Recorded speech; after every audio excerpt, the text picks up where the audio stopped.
A grabar. Bueno, entonces vamos a retomar con la clase de termodinámica. Lo primero que vamos a hacer hoy es repasar un poquito algunas de las cosas que habíamos dicho el otro día, como para que no queden nada, para que los tengamos fresquitos. Entonces acuérdense que la termodinámica era una descripción fenomenológica de las propiedades en equilibrio y las propiedades macroscópicas, no de cualquier cosa ni en cualquier situación. Es muy específico del equilibrio y de propiedades macroscópicas. Entonces, así habíamos repasado las leyes fundamentales. La primera, simplemente se acuerdan que decía que el equilibrio térmico era transitivo, es decir, que si un cuerpo estaba en equilibrio térmico con otro, y ese otro a su vez estaba con un tercero, el primero estaba en equilibrio con ese tercero, y eso lo que nos permitía era definir una temperatura conceptualmente, por lo menos a nivel de medición, ¿sí? Que era fundamental justamente para después establecer todo lo que queríamos hacer. La primera ley era seguramente la más conocida, era la de la conservación de la energía o la no conservación de la energía, y que lo que me decía era que la cantidad de trabajo requerido para cambiar un estado no era igual a la variación de su energía interna solamente, sino que además uno tenía que incorporar, obviamente en el caso que el sistema no estuviera aislado adiabáticamente, medio circular la definición, pero así es, en el caso que no estuviera aislado diabáticamente, que la variación de energía se puede dar no solo por un trabajo mecánico, por ejemplo, ¿sí? Macroscópico, sino también por un intercambio de calor. Y eso es lo que establecía la primera ley. Y la segunda ley, si quieren la ley más famosa, ¿se acuerdan que lo que nos hablaba un poquito era de, bueno, yo ahora tengo el concepto de trabajo y tengo el concepto de calor y energía? Cómo convertir entre ellos, y lo que me decía es que conceptualmente no podía tener una eficiencia máxima, es decir, que si yo realizaba algún ciclo con algún líquido, algún fluido que realizaba un proceso termodinámico variando su presión, temperatura, volumen, expansiones, compresiones, durante un ciclo no era posible que yo consiguiera una eficiencia igual a 1, es decir, que todo el calor que yo le entregaba, porque quemaba alguna fuente, se convirtiera todo en trabajo. Siempre iba a haber algún tipo de desperdicio, y esa era una limitación que nos imponía la segunda ley. Los dos enunciados clásicos para estas cosas era el enunciado de Kelvin, que decía que no existe un proceso cíclico justamente cuyo único proceso sea la conversión completa de calor en trabajo, lo que llamamos que no hay máquina perfecta, y por el otro lado Clausius lo decía, pero referente a un refrigerador perfecto, es decir, que no es posible un proceso cíclico donde el único resultado sea la transferencia de calor de un cuerpo más frío a uno más caliente, ¿sí? Siempre le tengo que dar un poquito de trabajo para que eso pase. De estas conclusiones después se desprendía que para cualquier transformación cíclica, esta cantidad que está acá, ¿sí? Cuando hacía un ciclo de un estado y volvía a ese estado de cualquier manera, la variación del calor dividido a la temperatura era menor que cero. Y por lo tanto, uno después demostraba que eso implicaba que si revertía, mejor dicho, el ciclo en un ciclo reversible, como el calor cambiaba de signo, lo que implicaba que en ese caso se hacía un ciclo en un ciclo reversible, bueno, esa integral de Q sobre T tenía que ser idénticamente cero, lo cual nos daba la pauta de que existía una nueva función de estado que solo dependía de los estados, que llamábamos entropía, ¿sí? Esa entropía, que es una función de estado, la podía definir siempre, independientemente si el proceso era reversible o no. Pero la cuestión es que uno podía relacionar las variaciones entre dos estados, alcanzados de cualquier manera, con la cantidad de calor dividido la temperatura que se adquiriera en ese proceso. Y uno concluía a partir de este teorema que la entropía no podía más que aumentar, ¿sí? O mantenerse igual, ¿no? Mayor o igual que esa cantidad. Si justamente teníamos un proceso que estaba aislado térmicamente, no había flujo de calor, uno llegaba a la conclusión de que, bueno, esta cosa tenía que ser mayor o igual que cero, y así es como decía, la entropía tendrá que alcanzar algún máximo, ¿sí? O concluía que la hipótesis concreta era esa. Ahora, estas eran las primeras leyes, la tercera nunca la numero porque es bastante accesoria, pero eran las leyes fundamentales de la termodinámica como se veían en F4, ¿se acuerdan? Lo que vimos la vez pasada es que uno lo terminaba reexplicando o reformulando más matemáticamente, diciendo, bueno, obviamente a través de postulados, y lo único que uno va a querer decir es que, primero, no va a describir todo, sino estados especiales, que se llaman de equilibrio, que se caracterizan en un par de numeritos, ¿sí? tengo un volumen tanto, con tantas partículas, tendrá su energía interna, ¿sí? Y en otro caso, con otro estado de equilibrio distinto, tendrá otro volumen, otro número de partículas y otra energía interna, o alguna de ellas por lo menos distinta, ¿sí? Ese es el primer postulado. El segundo es que justamente la existencia de una función, que era, la llamamos S, porque obviamente iba a ser la entropía, de esos parámetros extensivos, ¿sí? Y que era una ecuación fundamental, en el sentido que toda la termodinámica, es decir, los parámetros intensivos, las ecuaciones de estados, dicho de otra manera, las compresibilidades, los calores específicos, todo se iba a poder deducir desde esa ecuación fundamental, escrita en términos de los parámetros extensivos, remarcadamente. Y no podía ser cualquier función, sino que tenía que ser aditiva, continua y diferenciable, de manera, entre otras cosas, que y monótonamente creciente, ¿no? Con la energía interna. Y por lo tanto se podía invertir justamente la energía y uno podía trabajar indistintamente o pensar un problema, sea a entropía, en función de la entropía, ¿sí? O en función de la energía, lo que le resulte más conveniente. Finalmente, ninguna de las dos es muy conveniente, porque o aparece la entropía en función de la energía, o aparece la energía en función de la entropía, cosa difícil de medir. Pero bueno, nos permitía la pauta inicial para a partir de ahí deducir otras cosas más útiles. Y el cuarto postulado es que la entropía se anulaba en un estado tal que su derivada, la derivada de la energía respecto de la entropía era cero, y eso es lo que definía la temperatura cero, digamos. A partir de estos postulados, uno podía decir, bueno, ahora, si uno va a querer estudiar cualquiera de estos procesitos, que uno graficaba en un diagrama PV, como voy de acá hasta acá, hago una transformación, supongamos que ahí la puedo hacer porque es reversible, la puedo dibujar, después hago alguna otra que, qué sé yo, que hace algún trayecto que mucho no puedo dibujar porque no es un proceso reversible. Bueno, ¿cuánto es la variación de energía interna? La puedo escribir como un diferencial tradicional, es decir, si es una función de estas tres variables, las podía definir, y lo que terminaba pasando es que las derivadas parciales de la energía eran lo que uno llamaba justamente los parámetros intensivos, ¿sí? Como era claro que yo tenía extensivo sobre extensivo, esto me iba a dar intensivo, eh, que eran la temperatura, por ejemplo, la presión, con el signo usual que uno le pone, y el potencial químico, en este problema simple donde las únicas variables extensivas eran su entropía, su volumen y el número de partículas. Así también habíamos concluido como la energía era una función homogénea de primer grado, ¿sí? ¿Se acuerdan? Uno podía concluir que el conocimiento de estas funciones, acuérdense que estas son relaciones funcionales, la temperatura como función, siempre estamos pensando función de estas tres variables en este esquema energético, T de SBN, P de SBN y mu de SBN. Yo podía reconstruir, si conocía estas tres funciones, ¿sí?, la forma general de la ecuación fundamental en términos de energía, simplemente utilizando que era de homogéneo de grado 1, y uno podía mostrar que finalmente uno era la función T por la entropía, menos la función P por el volumen, más mu por N, y esto es súper general. Obviamente, si yo no tengo estas funciones, sigue siendo cierto, pero un poco menos útil. Y de Chapa uno sacaba la relación de Gibbs-Duhem al hacer esta diferencial y usar también al mismo tiempo la primera ley. ¿Okay? Esto eran algunas cuentas, las contamos la vez pasada un poquito, otras ustedes las tenían como ejercicios en la práctica y eran relativamente sencillos, así que no deberían tener mayor problema. Seguramente no tuvieron mayor problema. Entonces, y también habíamos recordado que, bueno, todo muy lindo, pero acabamos de decir que trabajar con la entropía o la energía en función de sus parámetros extensivos no es lo más cómodo en general, sino que es más cómodo muchas veces trabajar con las energías libres o potenciales termodinámicos. Y había una cosa fundamental, que era que habíamos mostrado, a partir del postulado de que la entropía se maximizaba cuando uno tenía un sistema compuesto en el cual se liberaba, no sé si se acuerdan, un constraint, un vínculo interno, se liberaba. Entonces uno veía que en función de ese vínculo interno, lo que pasaba es que en el estado de equilibrio, el postulado me dice que se maximiza la entropía, ¿sí?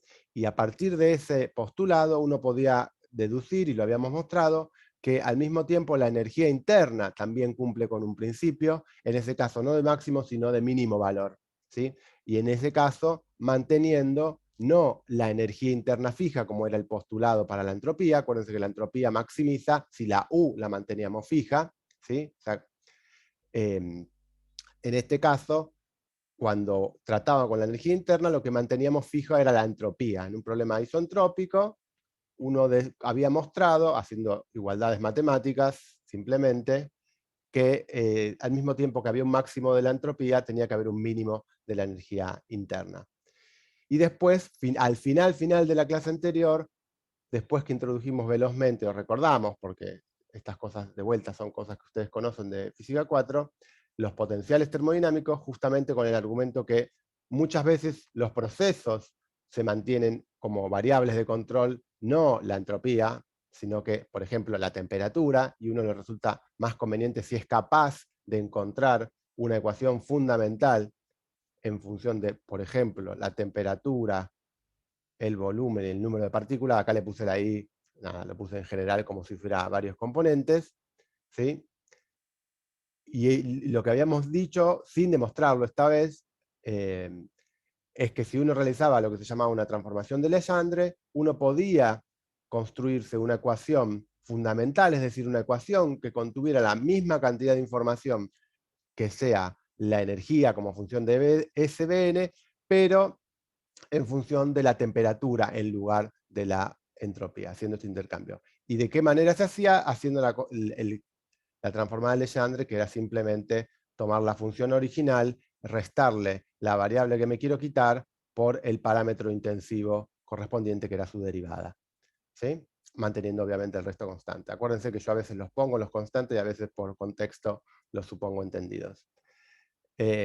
Entonces, así uno mostraba que esta función, bueno, dependía de las cosas que ya sabemos, del volumen, de la temperatura y del número de partículas, y además habíamos mostrado al final de la clase, medio a las apuradas, que en general si uno pensaba un sistema extendido junto con el reservorio, es decir, junto con un sistema mucho más grande, que no se veía afectado por la interacción con el sistema que estoy tratando de hablar ahora, que tenía por lo tanto fijo una temperatura, por ejemplo, y que le fijaba al sistema, bueno, si uno consideraba el sistema completo y a él le planteaba la conservación de energía, lo que obtenía es que automáticamente si era mínimo para uno, era mínimo para el otro, manteniendo el parámetro fijo por estar con ese reservorio. Y eso lo habíamos escrito en general para cualquier tipo de transformada de Legendre que uno tuviera, pasaba lo mismo.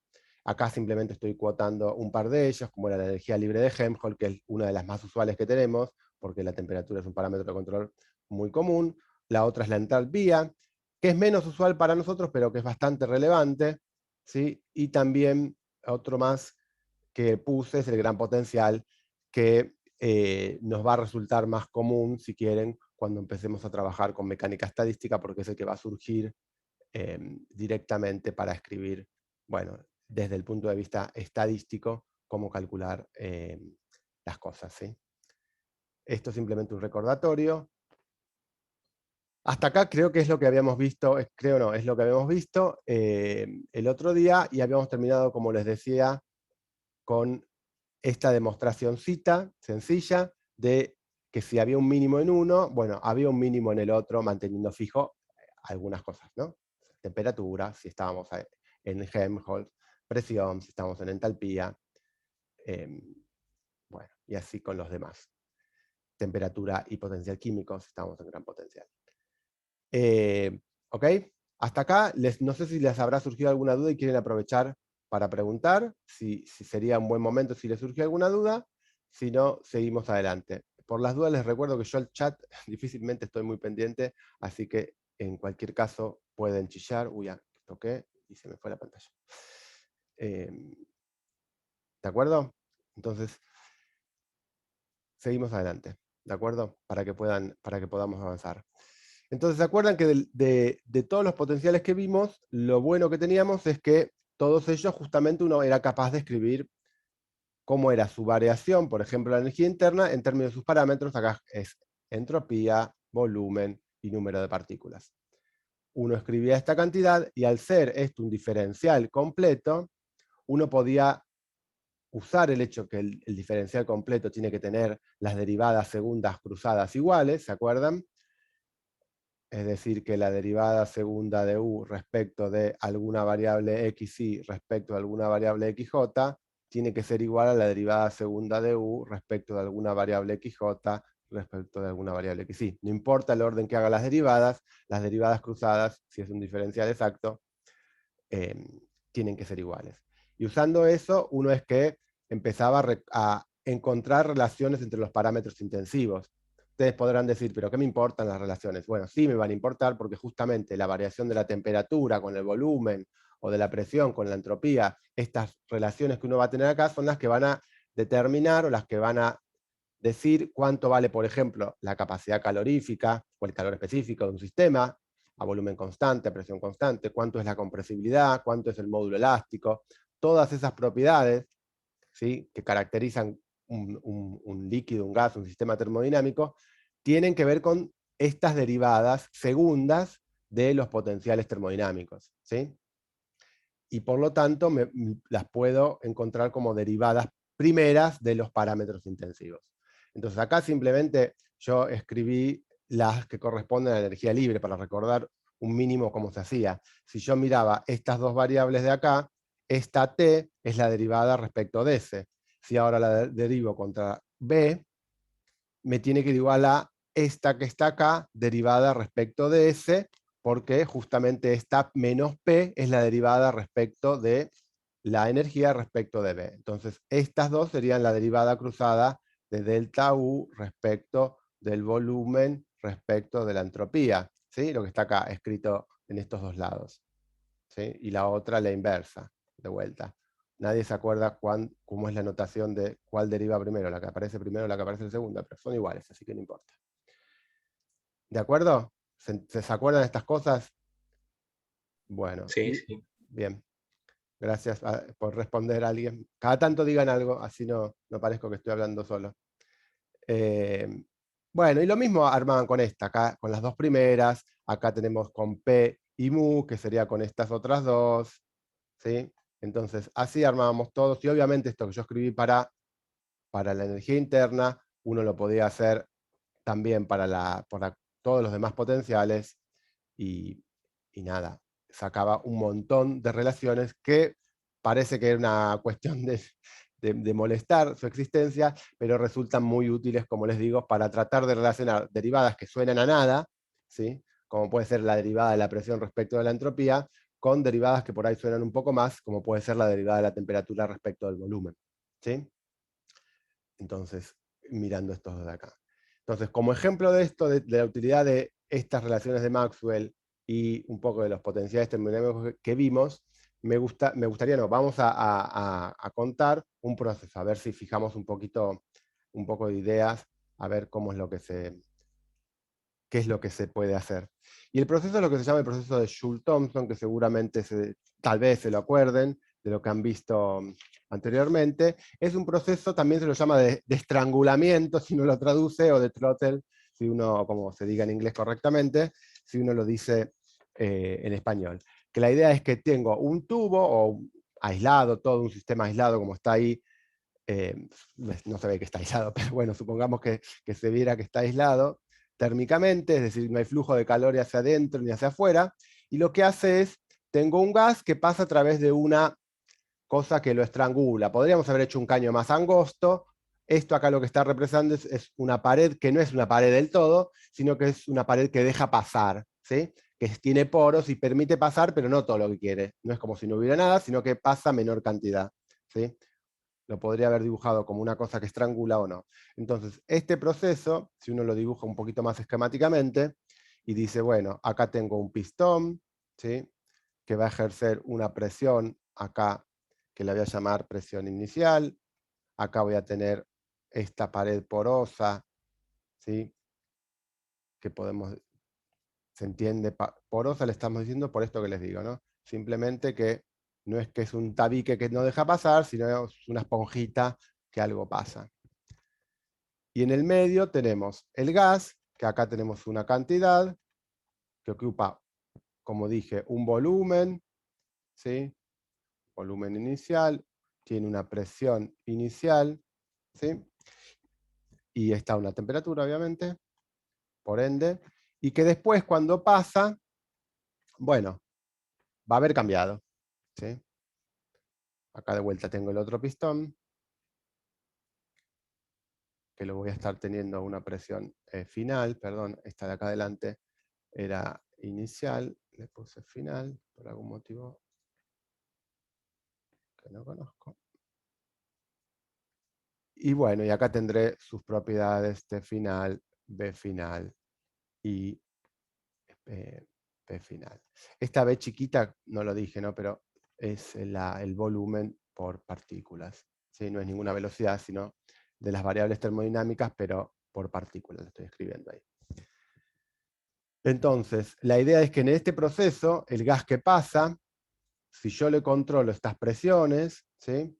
Como el sistema está adiabático, encerrado, no hay flujo de calor, ¿sí? Lo que yo puedo ver entonces que la variación de energía, lo que escribí acá abajo, la energía final va a ser la energía inicial más el trabajo neto que yo haya hecho, ¿sí?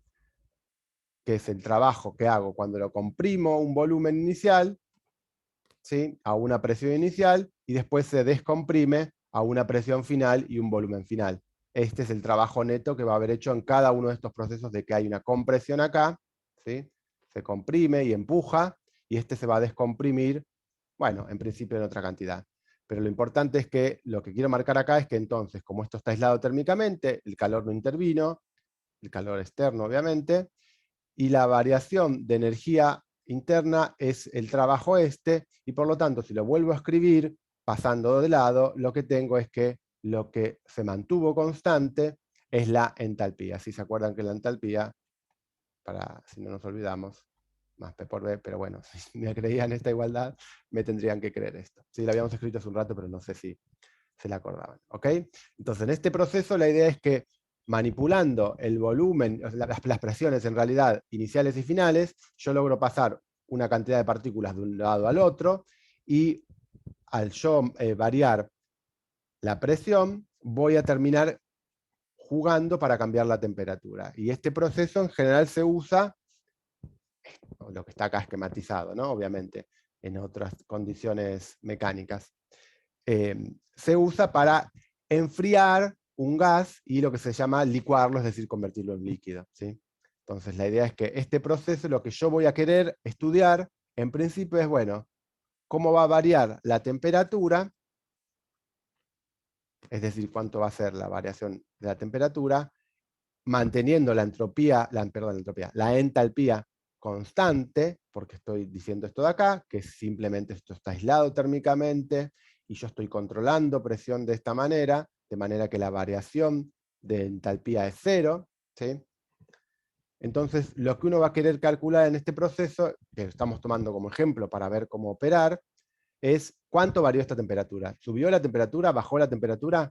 ¿Sí? Lo que vamos a terminar viendo que va a depender un poco de las propiedades del material, ¿sí? De la propiedad del gas, ¿sí?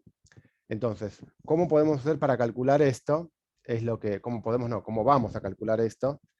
Es justamente lo que vamos a escribir ahora. Entonces, yo quiero calcular la variación de temperatura en un proceso que voy a pensar que tengo la entalpía, que es función de presión y temperatura, ¿sí? Entonces, la idea es que como yo tengo en vista esta cantidad, la entalpía es constante, si varío la presión, me va a dar el dato de la variación de la temperatura, ¿sí? Entonces, por eso es que yo escribí esto, simplemente la derivada de la temperatura respecto a la presión, respecto a temperatura, respecto a presión, perdón, a entalpía constante. Acá uno podría haber escrito esto, pero justamente lo que estoy diciendo es que esto no está. Entonces, para calcular esta cantidad,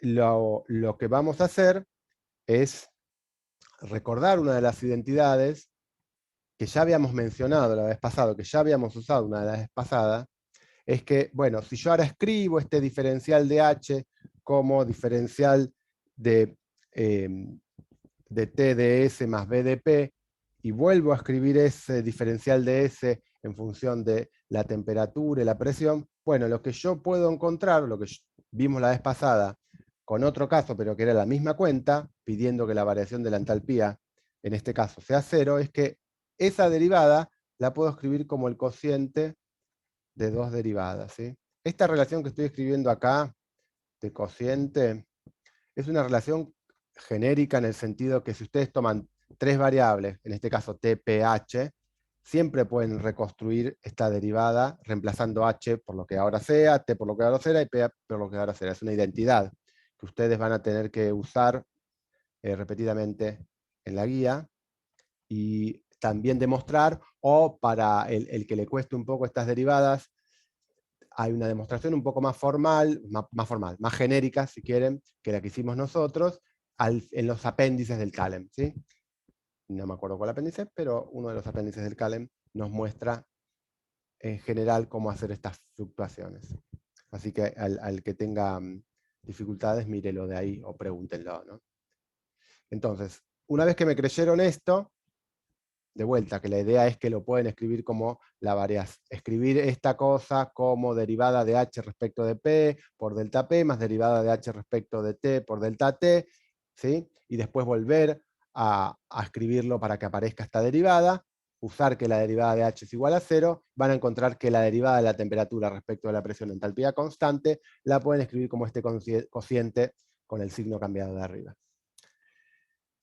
De vuelta, ¿para qué hago esto? Es justamente porque esta cosa que es medio rara, ¿sí? Ahora la voy a poder relacionar más fácilmente porque tengo derivadas directas de los potenciales.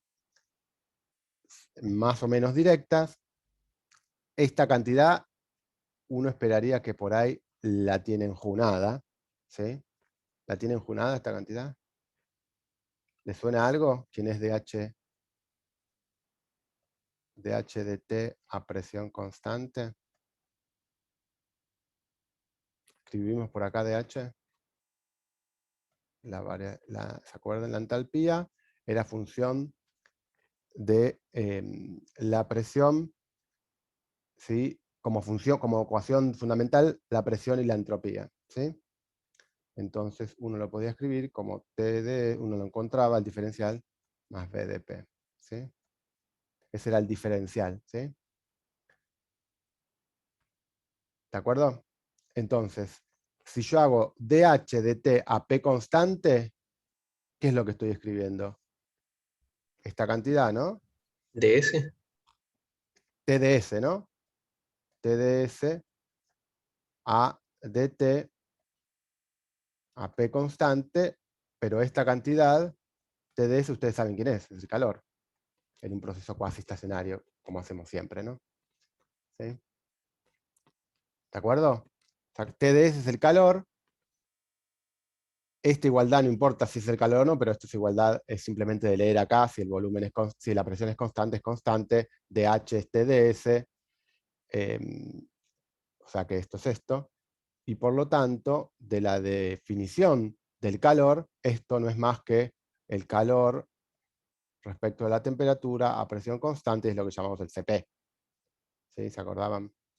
Entonces acuérdense, el valor del calor específico a presión constante estaba relacionado con la variación de la entalpía a presión constante, ¿sí? De la misma manera que el valor del CB, se acuerdan seguramente más fácilmente, era la derivada de la energía interna a volumen respecto de la temperatura a volumen constante, ¿sí?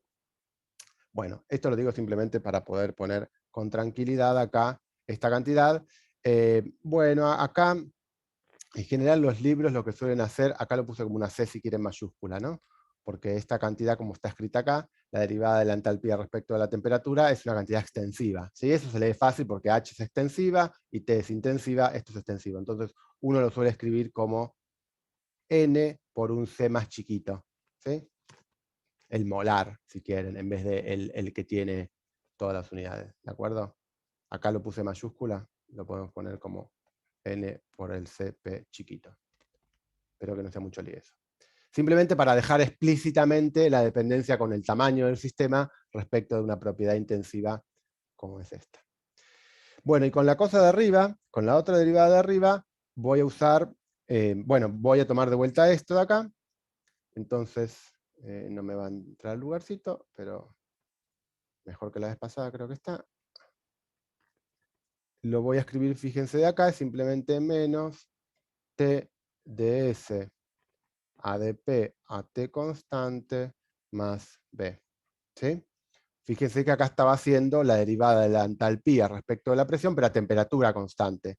Y el diferencial es función de presión y entropía. O sea que este primer término todavía me queda un término que contribuye con su derivada, y este segundo directamente vuela el diferencial. ¿Okay? Y este menos está fuera, ¿eh? Está toditos menos. NSP. ¿Sí? ¿Estamos haciendo una cuentita. Entonces, vuelvo a copiar acá para que no nos perdamos demasiado. Dijimos que la variación entonces en este proceso de estrangulamiento me está quedando igual a menos esta cantidad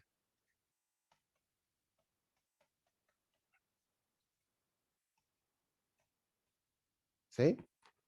Y todavía, recuérdense, la idea es que yo pueda escribir cómo va a variar la temperatura en este proceso, porque les vendí o les comenté que en este proceso, bueno, se utiliza para enfriar, es decir, que manipulando esta presión, ¿sí? Yo puedo bajar la temperatura. Entonces la idea es tratar de escribir esto en términos de cositas que aparezcan en tablas de alguien que midió. Ya tenemos una cosita que es el CP. La otra la tendremos que sacar de esta derivada, que es un poco oscura hasta ahora, ¿no? ¿Sí? Esta derivada de la entropía. ¿Sí? Pero bueno, y ahí es donde nos viene el rescate Maxwell, justamente. Porque esta cantidad, fíjense, tenemos una derivada respecto de P, tenemos T, o sea que las variables que van a estar acá involucradas en cualquier derivación es P y T, porque una está fija y la otra está derivando. Entonces tengo que pensar, por ejemplo, si voy a usar una relación de Maxwell, bueno, ¿qué potencial termodinámico tiene esas cosas como variables? Bueno, es Gibbs, ¿sí? Entonces Gibbs tiene como variables P y T, ¿sí?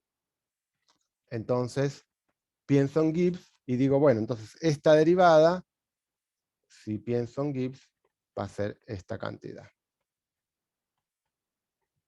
¿Sí? Si quieren, nos acordamos que Gibbs es menos S de T más B de P más mu de N. El pobre N siempre lo dejo de lado porque hacemos siempre procesitos a N constante.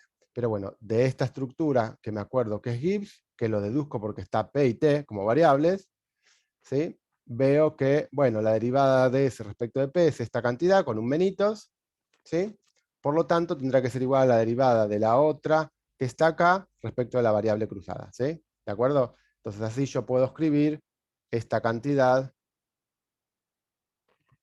de manera de involucrar algo más común. ¿Y por qué me gusta involucrar eso? Porque esta cantidad ya es algo más medible, ¿sí? Esto me está diciendo, bueno, ¿cuánto si yo agarro un gas, por ejemplo, un líquido, lo que sea en mi sistema, le aplico, le varío la temperatura, ¿sí? Lo mantengo a presión constante, ¿cuánto es la variación de su volumen? ¿Sí? Bueno, esto tiene el nombre de un coeficiente, es el módulo elástico o algo elástico, el nombre, no me acuerdo si la palabra es módulo, pero esto se suele llamar o se suelen escribir como el volumen por alfa, donde alfa es elasticidad. Tiene que ver con cuán elástico es una cosa cuando lo caliento. Es decir, si lo caliento se cambia, aumenta su volumen o disminuye. Bueno, eso es lo que me está midiendo esto. Y el volumen acá adelante se lo pongo simplemente porque defino este módulo como valor relativo. ¿Sí? Lo defino como 1 sobre B, como solemos definir estas cosas. ¿Sí? Pero la cuestión es que esto es algo que se mide y se tabula para distintos sistemas, obviamente en distintas condiciones.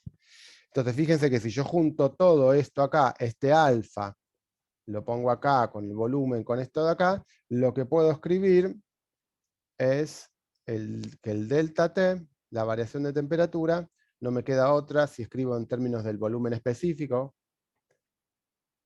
Así me ahorro, este es el CP chiquito, acuérdense. Por eso puse el específico. Temperatura por alfa menos 1 por Tp. ¿Sí? ¿De acuerdo? Entonces fíjense que acá ya encontramos una expresión completita para calcular la variación de temperatura. Ahora, la pregunta es si esto es positivo o negativo. ¿Sí? El delta P estamos pensando que es negativo, es decir, que la presión final es menor. ¿Sí? Dijimos que esto me va ahorcando y me pasa menos cantidad, entonces baja la presión del otro lado. ¿Sí? Entonces yo voy a suponer que en este proceso lo armé de manera de que esto es menor que 0. Entonces, esta temperatura va a subir o va a bajar de acuerdo al signo del paréntesis, como todos nos damos cuenta acá. ¿Sí? Y este signo del paréntesis, digamos que va a variar. ¿Sí? Ahora, hay un caso que por ahí es muy fácil de decir, que no va a aportar mucho, pero es muy fácil de decir. ¿Alguien me puede decir, o me podría decir cómo hacer, si esto fuera un gas ideal, qué es lo que daría?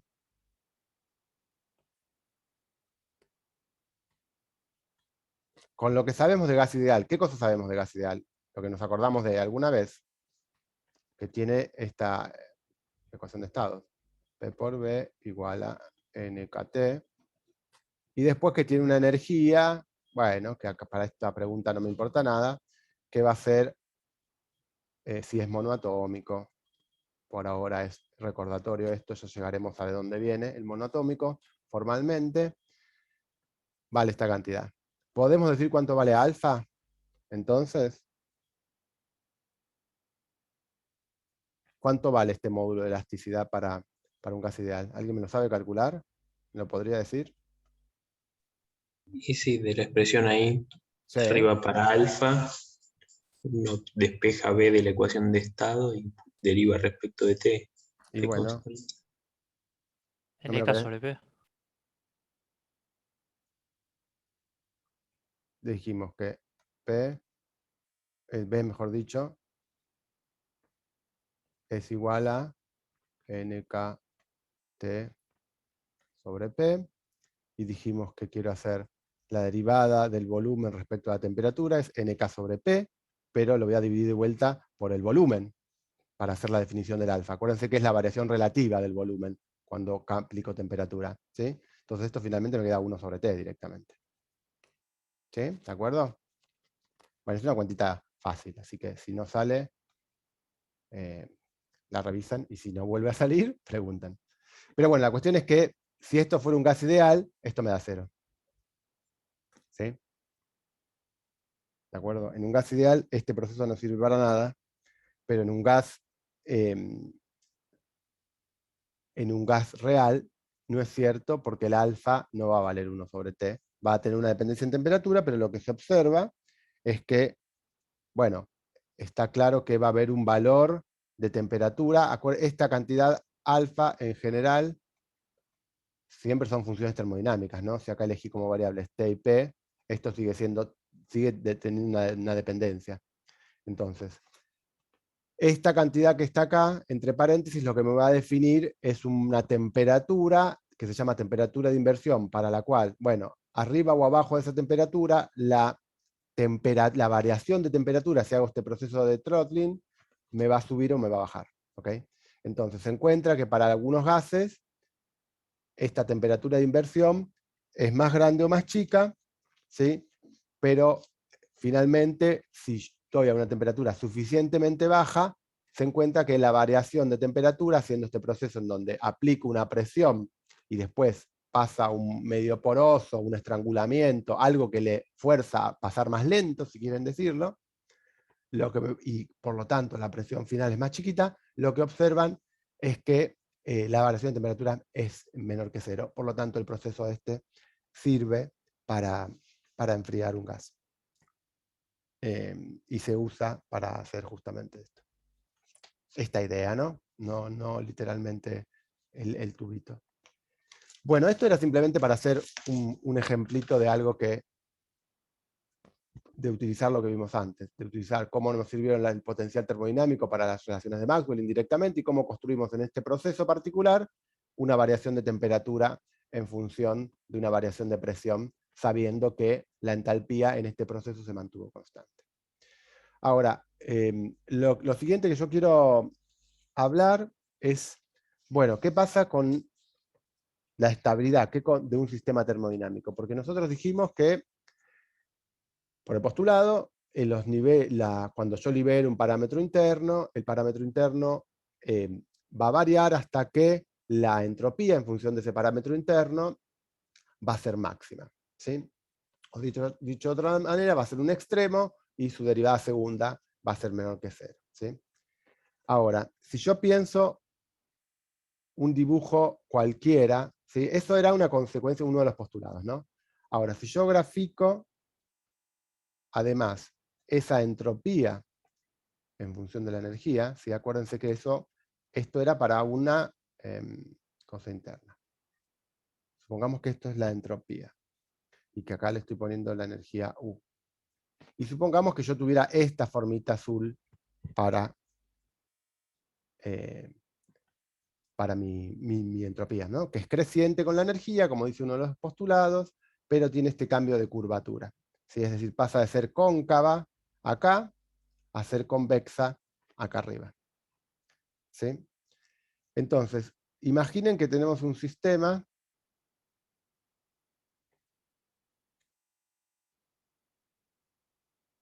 que tiene, voy a marcar estos 3 puntos de energía como U menos un cachito, U en el medio y U más ese mismo cachito, ¿sí? El principio, y acordémonos que habíamos dicho que por postulado también la entropía es aditiva, ¿sí? Entonces, ¿qué es lo que me dice este gráfico en esta parte que tiene la curvatura convexa así para arriba? ¿Es buena esa curvatura convexa? Fíjense que si yo me fijo en estos 3 puntos que grafiqué ahí, esto de acá abajo sería la entropía, bueno, en el sistema de abajo, en el coso de acá. Esto sería la entropía, le voy a poner S menos. Es decir, S menos la entropía de U menos delta U.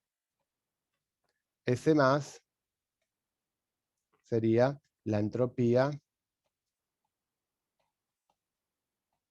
de U más delta U. ¿Sí? Ahora, este que está acá, ¿quién es? Este punto que yo marqué acá, sobre la línea punteada. No sobre la curva azul. Sobre la línea punteada. Sobre la línea punteada, eso sería Delta U. delta U, o sea, delta U es esto, ¿no? Esto es delta U. Este es el eje U, esta es la variación de energía que estoy considerando, la fracción, ¿sí? Acá, en el eje entropía, este punto que está acá, ¿a qué altura está? Bueno, justamente lo que estamos diciendo es que ese valor, le voy a poner ese monio, no sé qué nombre inventar, es igual a un medio justamente de S más S menos, ¿sí? Está justo entre medio de los dos, es este valor, ¿sí? Este punto de acá. Ahora, fíjense que en este dibujo que yo hice, ¿cómo se relaciona esto con el valor que tendría la entropía para esta U? Es mayor, o sea que esto me da mayor que S de U. ¿Sí? O sea que lo que me querría decir esto es, imagínense que uno tiene un sistema, ¿sí? Imaginen si quieren, por ejemplo, un gas. Siempre pensamos con los gases, ¿no? Que tengo el gas ahí en equilibrio. Sus cositos. ¿Sí? Ahora, lo que me dice esto, si uno no, si uno aplica que el sistema lo que quiere es maximizar la entropía, lo que va a querer el sistema en realidad es tener un pedazo con U menos delta U y un pedazo con U más delta U, es decir, si este sistema era todo homogéneo, le va a gustar más, sin que medie ninguna intervención externa, tener un pedazo con U menos delta U y otro pedazo con U más delta U, porque si logra hacer eso, que un pedazo tiene un cachito más de la energía esta y el otro un cachito menos, ¿sí? Energías internas, energías medias, ¿no? Energías por partícula.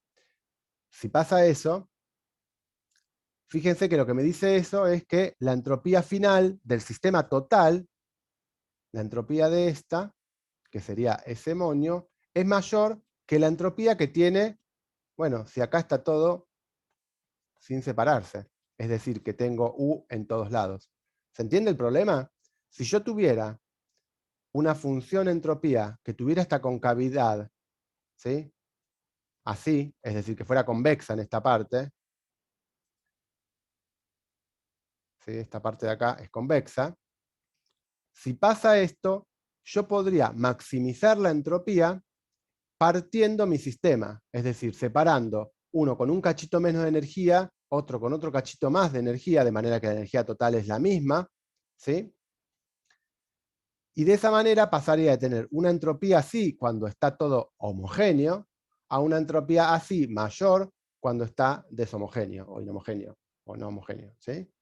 ¿Se entiende? Entonces, esto lo que me daría es que, según el postulado de máxima entropía, el sistema se vuelve inestable. Con lo cual, yo no quiero, digamos. Lo que me dice es que para la termodinámica un sistema que tiene una función de entropía de esa manera no va a ser estable, con lo cual o va a haber un cambio de fase, o realmente lo que yo calculé como entropía está un poquito mal. ¿Sí? Una de dos. ¿Ok? Entonces, primero, ¿se entiende este argumento de por qué esta forma de la curvatura, que la recta secante, ¿sí? A estos dos puntos, ¿sí? esté por arriba de la curva, automáticamente me va a querer decir que el sistema podría tratar de partirse y de esa manera tener más entropía? Porque la aditividad me dice que la entropía total sería esta, la de este más la de este, pero la original sería la de acá abajo de esta curva. O sea que conviene más que se parta, dice eso. ¿Ok? ¿Me lo sigue en este argumento? ¿Hay alguien que no lo siga? ¿Me lo están chateando? ¿No me están en silencio sepulcral? Se entiende, se entiende. ¿Se entiende? Entonces, lo que uno concluye es que para que el sistema sea estable, no tiene que pasar esto. ¿Sí? O sea que lo que uno dice es que la función entropía, me quedó rojo, pero mejor, así queda más llamativo. La función entropía de esta cantidad tendrá que ser menor, o igual, si quieren, paso el 2 para el otro lado, de esta cantidad. Si yo tengo que una función entropía vale esto, bueno, me puedo garantizar de que es estable, por lo menos ante esta variación de partirse y tener una zona o un pedazo con más energía que otra. ¿Ok? Entonces, esto, fíjense que esto es una desigualdad que vale para delta U finitos también, ¿no? Tiene que ser convexa, tiene que ser cóncava, digamos, no convexa. Acá esto es convexo y acá es cóncava. Como lo que está marcado acá en rojo es malo, ¿sí? Tiene que pasar esto de acá. Si yo lo tomo un límite de delta U chiquito, puedo hablar puntualmente de qué pasa en el entorno de cada uno de estos puntos, ¿sí? Por ahí reconocen cuál es el límite de esto cuando delta U es igual a 0, ¿sí? Reconocen más o menos que si yo paso esto para acá, esto es la discretización de una derivada segunda. ¿Lo ven ahí? Para los que hacen un poquito de cálculo, los que hicieron cálculo, por ahí lo ven más fácil. Esto que está acá, S de U más delta U, más S de U menos delta U, menos 2S de U, menor o igual que 0. Esto que está acá es la discretización de una derivada segunda. O sea, esto lo que me dice es que la derivada segunda de la entropía respecto de U tiene que ser menor o igual que 0. ¿Sí? ¿Está bien? Entonces, si yo quiero que sea estable en un sistema y estoy viendo este tipo de fluctuaciones, o este tipo de fluctuaciones de energía, hay una condición que debe cumplir esta función de entropía, que es que para que sea estable, su derivada segunda respecto de la U, fíjense que es distinto a lo que decíamos antes, porque antes hablábamos de que había un máximo respecto de un parámetro interno, la U se mantenía constante, en este caso estamos hablando de variación de S respecto de U, dos veces. Esto tiene que ser menor o igual que 0. ¿Sí? Es decir, que la curvita necesariamente en el espacio S de U tiene que ser así, no puede ser así. ¿Sí? Tiene que ser cóncava, no convexa. ¿Ok? Entonces, Esto ya me da una condición que ahora vamos a ver qué es lo que quiere decir. Eso se traduce, no es una condición así fantasiosa que no tiene ninguna implicación, porque de vuelta, esa derivada segunda, uno la puede relacionar con cosas, es la idea, la derivada segunda respecto de u dos veces, ¿sí? Esto estaba a volumen y n constante, supongamos, a las demás cosas estaban constantes, lo pongo pensando en el sistema típico de siempre. Esto lo puedo escribir si nos acordamos que la primera derivada de ese respecto de u era la temperatura, mejor dicho, era la inversa de la temperatura, ¿sí? Esto lo puedo terminar escribiendo como 1 menos t cuadrado por la dt a de u, ¿sí? Bn. Si se acuerdan que 1 sobre t era ds a de u. Bueno, entonces, sí. Entonces, cuando hago una derivada más, lo que tengo que escribir, aparte de hacer la derivada de la función 1 sobre t, y después tengo la reglita de la cadena, me sale esta cuestión. ¿Sí? Y fíjense que lo que me queda acá de vuelta me va a relacionar con algo que recordé al pasar antes, que esto que está acá, uno lo puede relacionar de vuelta con un calor específico. ¿Sí? ¿Se acuerdan que yo hace un rato vimos en el proceso de throttling, esto es justo para mí, con esta lengua que tengo. Esto era así. Y también dije que el CB, recordé mejor dicho, no es que estamos diciendo nada novedoso, esto era así, ¿se acuerdan? Entonces lo que me aparece acá, fíjense que es la inversa nomás. Entonces esta cantidad me dice de vuelta, si lo pongo así para que no haya dudas de quién es el CP, 1 sobre n, 1 sobre n el CB. ¿Sí? Entonces fíjense que lo único que me está diciendo, bueno, es que el CB tendrá que ser mayor que 0. ¿De acuerdo? Es decir, el CB mayor que 0 no me quiere decir otra cosa que dq a dt a volumen constante es mayor o igual que 0. Es decir, que si yo ingreso calor a un sistema, o le entrego calor a un sistema a volumen constante, y lo que tiene que pasar es que aumente la temperatura. Que no me venga a bajar la temperatura, porque si no estamos en líos. ¿Sí? Sería raro, por no decir inestable, que yo a un sistema a volumen constante le entregue calor y eso me haga bajar la temperatura. Bueno, eso sería inestable, eso sería un CB negativo. Acá lo que acabamos de demostrar es que si yo analizo simplemente la variación con respecto de U, vemos que el CB en una situación de equilibrio estable de mi sistema tendrá que ser positivo. ¿Sí? Pero obviamente ustedes se preguntarán, bueno, pero ¿por qué te fijaste solo esa derivada? También te puedes fijar otra derivada. ¿Sí? También puedes ver si S es una función de B, también tengo que hacer el mismo tipo de análisis. ¿Qué pasa ahora en este caso? Bueno, va a pasar el mismo argumento. Va a terminar siendo que de U, mejor dicho, de S, estábamos viendo,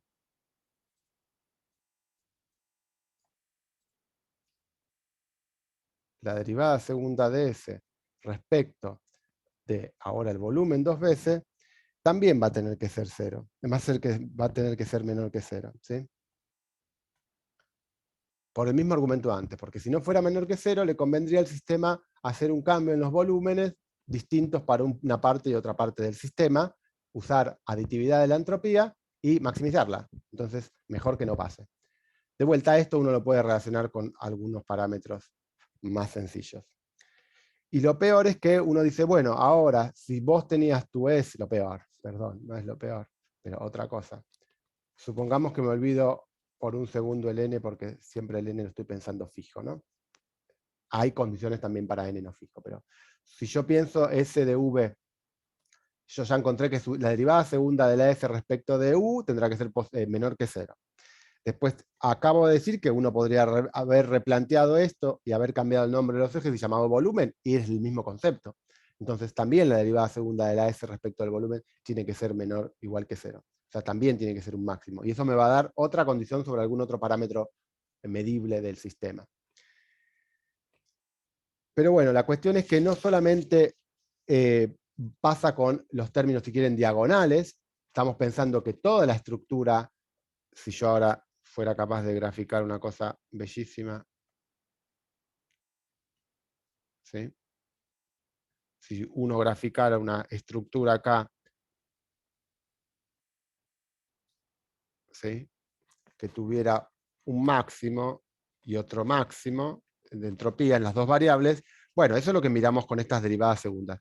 Pero no dijimos nada de qué pasa en las diagonales. ¿Sí?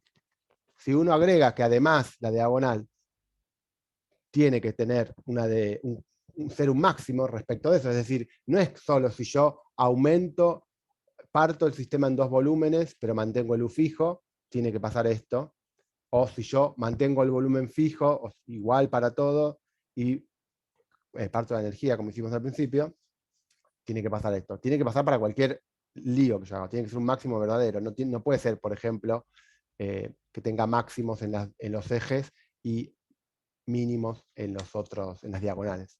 Bueno, eso me da de vuelta que las derivadas cruzadas también tienen que tener una relación. ¿Ok? Entonces,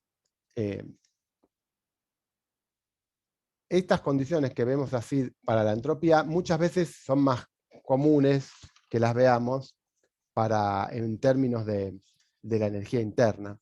¿Sí? Estamos más acostumbrados a la energía interna porque de mecánica, ya de física 1, si quieren, uno está acostumbrado que si uno tiene un potencial que describe el movimiento de una partícula, sabe, bueno, sí que esto es un equilibrio, todo muy lindo, esto es un equilibrio, todo muy lindo, esto es un equilibrio, todo muy lindo, pero solo estos dos son equilibrios estables en el sentido usual, que si hay alguna fluctuación o si alguien me los saca un toquecito, el sistema va a tender a quedarlos acá.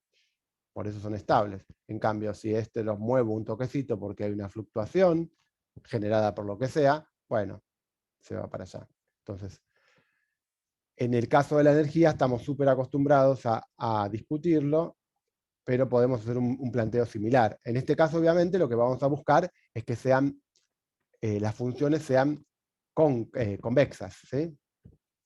O sea, que sean un mínimo. Este punto de acá va a ser un equilibrio estable, este es un equilibrio estable, este inestable, y lo mismo voy a tener que pedirle termodinámicamente. Entonces, ¿qué va a pasar con esto? Si yo miro de vuelta acá, bueno, acá el enunciado dice que las superficies de energía yacen por encima de los planos tangentes. Wow. O sea que si yo tengo un plano tangente, la energía está por arriba. ¿Sí? Esto es malo. ¿Sí? El plano tangente está acá, la superficie de energía está por abajo, eso es malo, no es estable. De nuevo, en realidad no es solamente para un punto, uno tendría que fijarse qué pasa con las secantes, no solo con las tangentes. Pero bueno, ahí el enunciado lo puse bastante más acotado. Es decir, acá uno podría hacer el mismo argumento de antes, de decir, bueno, si yo tomo este punto y tomo el otro punto, ¿sí? Y tomo este punto y tomo el otro punto, uno podría decir, bueno, la energía, si tiene que ser mínima, me conviene más estar acá, partiéndolo en dos, que tiene menos energía que la que tiene acá. O sea que el sistema es inestable, porque se va a tender a partir. El análisis uno lo podría hacer formalmente de la misma manera, es decir ahora derivada segunda de U respecto de derivada segunda de S. ¿Sí? Esto en este caso lo puedo escribir más fácil que antes todavía, derivada de T de S, y esto es mayor que 0, la derivada segunda. ¿Sí? Esta es la misma condición que vimos antes, ¿no? Acá me olvidé de poner el volumen, pero esta es la misma que el CB sea positivo. Pero puedo ver, si quieren, más fácil cuál es la condición de la energía interna respecto del volumen dos veces. Esto es menos dP a dB. ¿Sí? Simplemente acá utilicé lo que sabemos, la derivada primera de la energía respecto del volumen es menos P, ¿sí? del diferencial. Por lo tanto, la derivada segunda de U respecto de B cuadrado es la derivada de P respecto de B. Esto tiene que ser mayor o igual que 0, y esto lo que me va a dar es una relación para lo que se llaman las compresibilidades. Antes vimos el módulo elástico o la elasticidad, y lo relacionamos con la variación del volumen. ¿Sí? ¿Se acuerdan que vimos hace unos minutos? No me acuerdo si pusimos bien el signo o no, pero bueno, por ahí los pusimos mal. Después chequen ustedes en los libros si este menos va o no. pero me parece que en este caso no iba y en el otro sí. Esto era así. Y ahora lo que uno puede definir son las compresibilidades, sea isotérmica como isentrópica o adiabática. Como -1 sobre B, la variación relativa del volumen, pero no ahora si le aplico un coso, esto creo que era acá, sino si le aplico una presión, bueno, a temperatura o S, lo que maché con el costado, ¿no? No es que van las dos cosas, sino que si es la isentrópica será a S constante, si es la isotérmica será a T constante. No lo pongo de esta manera porque parece que son las dos cosas fijas. ¿Sí? ¿Se entiende? Este es lo que se llama la compresibilidad. Si yo le aplico una presión a un sistema, ¿cómo varía su volumen? Compresibilidad. ¿Ok? Esta derivada, fíjense que es la misma que esta dada vuelta. Entonces, de vuelta, esto me queda proporcional a la compresibilidad. Fíjense los signos, que como esto tiene un menos, lo que me va a terminar diciendo es que la compresibilidad también tiene que tener un signo positivo. ¿Sí?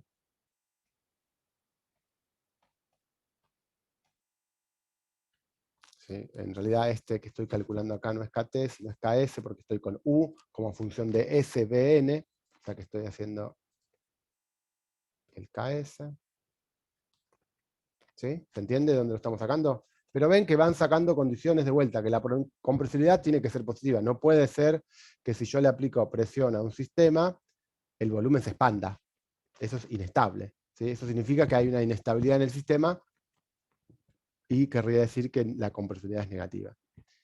Entonces, con esto me surgen, uno podría plantearlo de vuelta de una manera, bueno, tenía espacio y no me acordé, bastante más general esta definición en términos de la energía.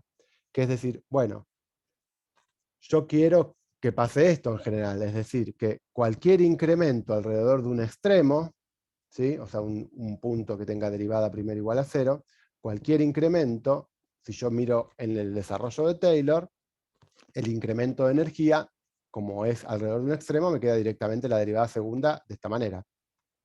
Y como yo quiero que sea un mínimo, bueno, quiero que el incremento sea positivo, ¿sí? Que sea un mínimo.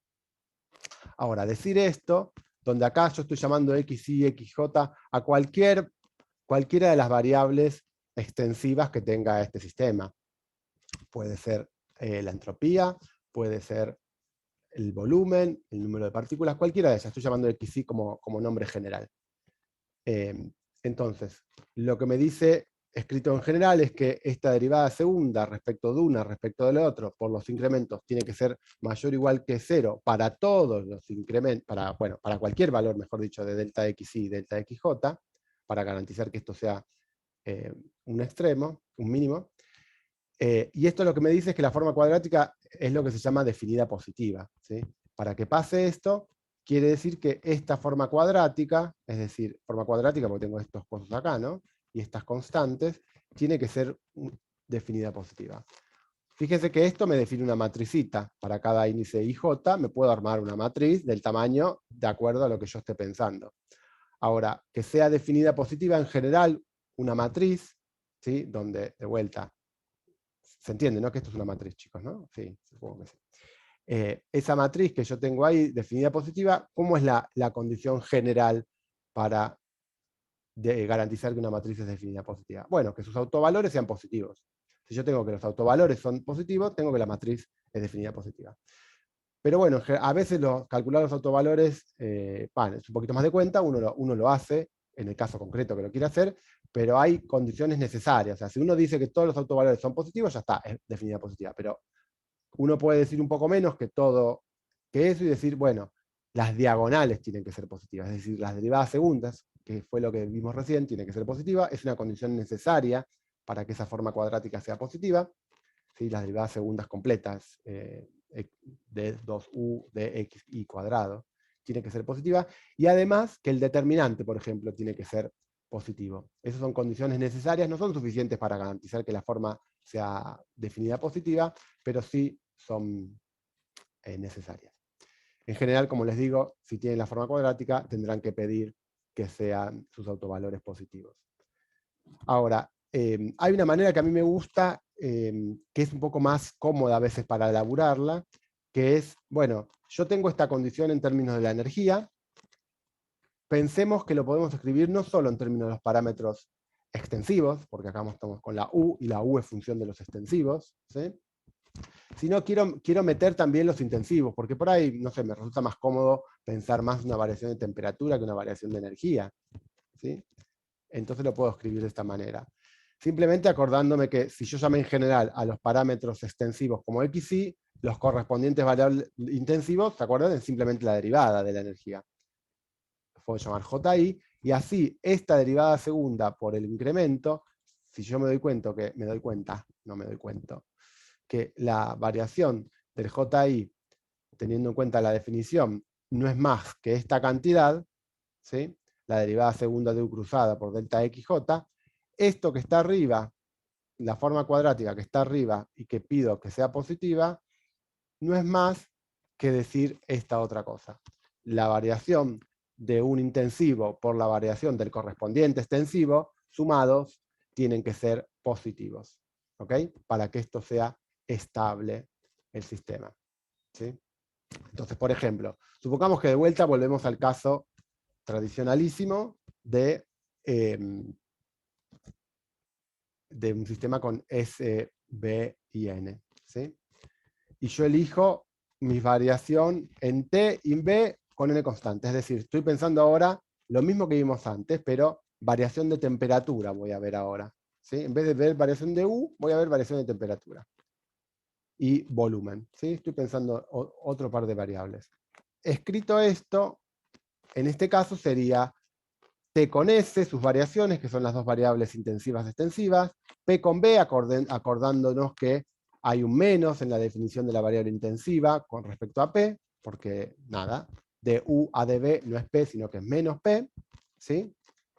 Más, y acá tengo el otro término, delta U por delta N, sería positivo. Bueno, si yo esto no lo considero porque tengo N constante, lo que puedo hacer es, si analizo una variación de T, obviamente la variación de entropía no es independiente, ¿sí? Acuérdense que no puedo variar todo independientemente en el sistema termodinámico, están las ecuaciones de estado.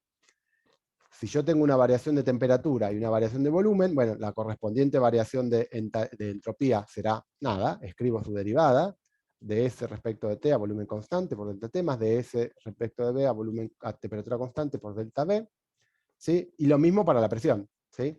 Si yo hago variaciones de T y B, bueno, surgen estas variaciones de S y P. Entonces, si yo meto en esta igualdad, que me resulta, insisto, a veces más cómoda que pensar todo el delta U, lo que obtengo es, bueno, eso que está ahí, que la variación de S a dt por dt cuadrado menos dp a db por db cuadrado, ¿sí? Y antes que me chillen, los términos cruzados, digamos que aparecerían con delta b, delta t, se van a terminar compensando si uno usa relaciones de Maxwell. Simplemente en este problema queda esto que está acá. De vuelta, por enésima vez estamos mostrando lo mismo de antes. Si esto es una forma cuadrática, la elegí súper fácil porque la elegí diagonal. Esa matriz famosa que yo dije que uno tendría que escribir, en este caso sería ds de t a volumen constante, 0, 0, dp a db a temperatura constante. Esto sería la matricita esa que yo dije. Obviamente los autovalores son los mismos valores de las diagonales, tienen que ser positivos. El primero es el mismo que ya encontramos antes, esto era el CB, que tendrá que ser positivo, y este es el que ya también encontramos antes, ¿sí? Es el CP, tiene que ver con el CP. La compresibilidad, ya estoy necesitando el intervalo, me parece. La compresibilidad a temperatura constante en este caso, ¿sí? Fíjense que acá me salió la compresibilidad isotérmica. De vuelta, hay factores, hay volúmenes en el medio, ¿no? Que son positivos. Ok, entonces, de esta manera, de vuelta, encontramos que hay otra condición más, no solamente la compresibilidad isotérmica, sino la compresibilidad adiabática, el CB, hay muchos parámetros que tienen que ser. Ahora, esto también, ¿por qué me gustaba demostrarlo acá de esta manera? Primero que la forma esa de delta J por delta X me resulta cómoda. Y segundo, porque acá yo leo también una derivada segunda de la F respecto de el volumen dos veces, ¿sí? ¿Se acuerdan que esta derivada de acá la puedo leer como la derivada de la Helmholtz? Helmholtz era, si yo no me equivoco, que todo puede ser,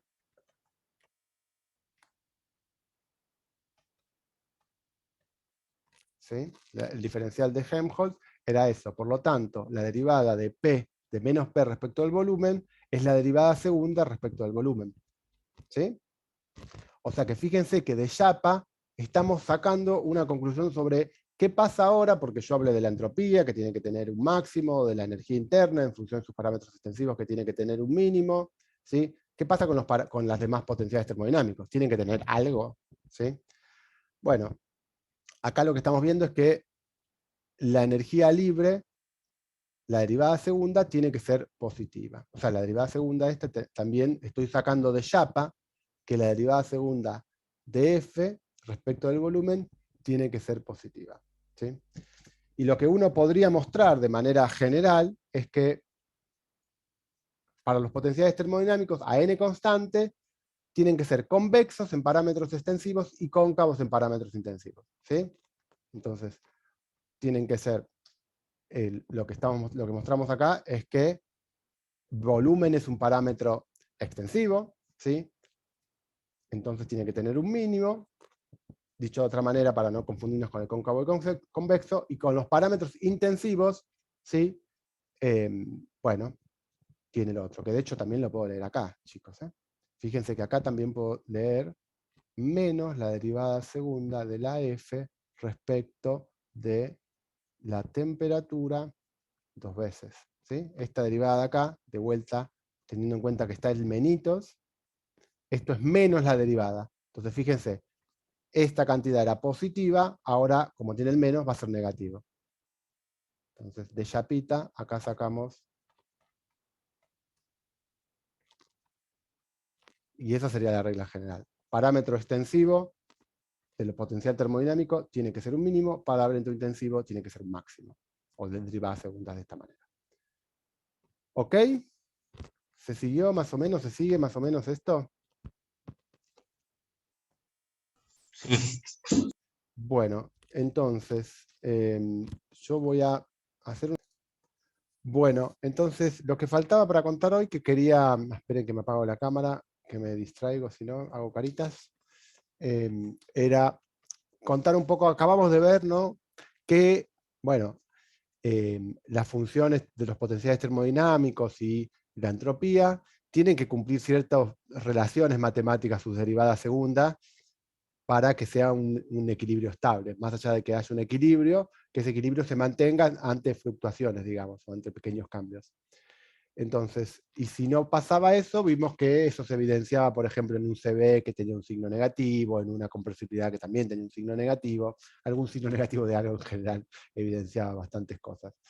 Yo quería mostrar como ejemplo de alguna transición, para que no nos quede, para que nos quede por lo menos una idea un poco más concreta de un caso, es la transición líquido-gas, cómo se explica o cómo se estudia en base a la ecuación de estado de Van der Waals. ¿Sí? Claramente no es que sea un gas real, pero ustedes saben que el gas de Van der Waals es el gas que llamamos, en el que uno supone que tiene, no es un gas ideal, sino que le da un tamaño a las partículas, a las moléculas, a los átomos, de manera que no es posible que, por ejemplo, se acerquen a una distancia más chica que B, ¿sí? Que B larga. Y así uno puede construir, y lo vamos a ver cuando lleguemos casi a la última parte de esta primera parte de la materia para el primer parcial.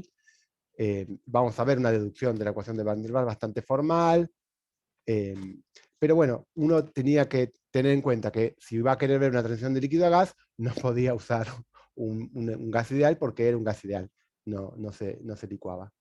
Entonces, la primera una de las ecuaciones más sencillas es la ecuación de Van der Waals, que es la que está escrita por acá, que la conocemos por lo menos de haberla visto, que me dice que, bueno, la presión ya no es proporcional directamente a la temperatura inversamente proporcional al volumen, sino que tiene algunas correcciones. la cual la más clara seguramente es este volumen B, este volumen de exclusión, que me dice que, bueno, más cerca de ahí no puedo ponerme porque las partículas tienen un tamaño. Entonces, esta ecuación de Van der Waals, por ahí, si se acuerdan, más o menos la estructura es, la fórmula es esta, escrita en términos de vuelta, estoy prefiriendo el volumen específico en vez del volumen total, porque es lo que me da idea justamente del rango, cuando el volumen específico es más, llega hasta el tamaño típico de la molécula. Bueno, no se pueden acercar más, básicamente, porque están pegoteadas. Pero uno tenía que, si miraba las isotermas, es decir, en un diagrama PB, graficaba curvas a temperatura constante, lo que tenía es que si la temperatura era mayor que una temperatura crítica, pongámosle, sabemos la temperatura crítica esta, bueno, la isoterma no se difería demasiado cualitativamente, por lo menos, a lo que era una isoterma de un gas ideal, que era 1 sobre B, sino que era del mismo estilo. Pero llegaba a una temperatura que llamamos una temperatura crítica, ¿sí?, en donde la derivada de la presión respecto al volumen, como se ve acá, se volvía a cero, ¿sí? Y lo que era peor, la derivada segunda respecto al volumen también se volvía a cero en esta zona. ¿Sí? El típico cambio de inflexión, punto de inflexión que uno encuentra en esta curva. ¿Sí? Y por debajo de esa temperatura crítica, tomaba esta formita, las isotermas, lo cual nos hacía pensar varias cosas. ¿Sí? Primero, de que eran horribles, porque si uno miraba a un valor de presión dado, si uno te decía, bueno, estoy a una temperatura que tiene esta isoterma, la de más abajo, la verde más abajo, perdón,